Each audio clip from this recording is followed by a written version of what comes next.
Ilikuwa jioni, wageni wakatoka mbinguni ili wamuokoe Lutu, maana Sodoma ilikuwa imeharibika sana.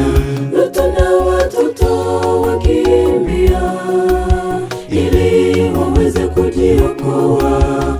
Mwanamke akakumbuka Sodoma, akageuka nyuma. Mara hiyo akawa chumvi, hakuweza kuiokoa nafsi yake.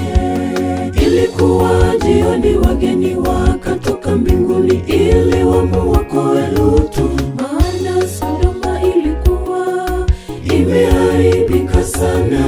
Lutu na watoto wakimbia ili waweze kujiokoa. Mwanamke akakumbuka Sodoma, akageuka nyuma. Mara hiyo akawa chumvi, hakuweza kuiokoa nafsi yake.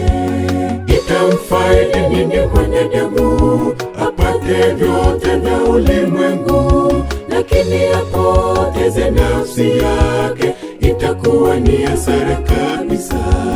Mali ya dunia sawa na Sodoma, chunga yasikupotoshe. Mtafute Mungu, yeye mwanzo na mwisho wa mambo yote.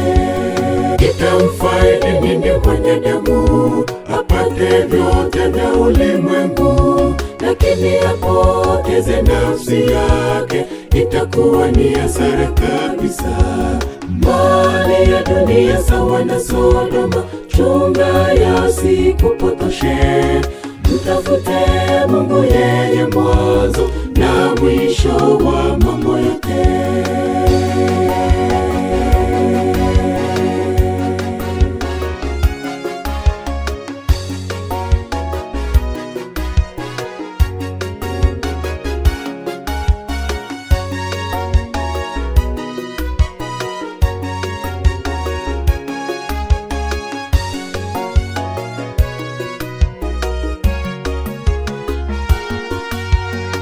Umeiandaa nyumba yako katika ule ufalme utakaokuja, ama kuna mmoja ambaye atakaye baki nyuma?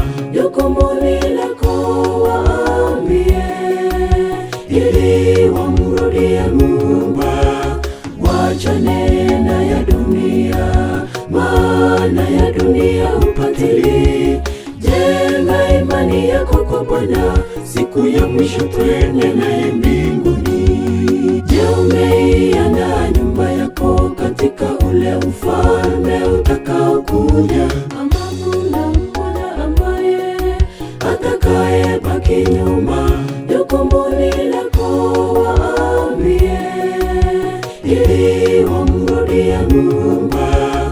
Wachane na ya dunia, maana ya dunia upatili. Jenga imani yako kwa Bwana, siku ya mwisho twende naye mbinguni.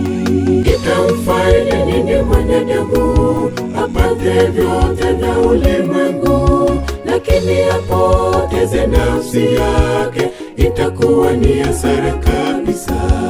Mali ya dunia sawa na Sodoma, chunga yasikupotoshe.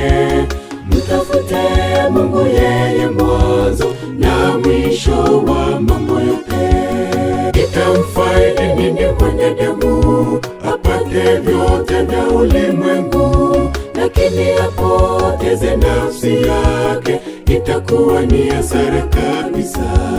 Mali ya dunia sawa na Sodoma, chunga yasikupotoshe. Mtafute Mungu, yeye mwanzo na mwisho wa mambo yote. Itamfaidi nini mwanadamu apate vyote vya ulimwengu, lakini apoteze nafsi yake? Itakuwa ni hasara kabisa. Mali ya dunia sawa na Sodoma, chunga yasikupotoshe. Mtafute Mungu, yeye mwanzo na mwisho wa mambo yote.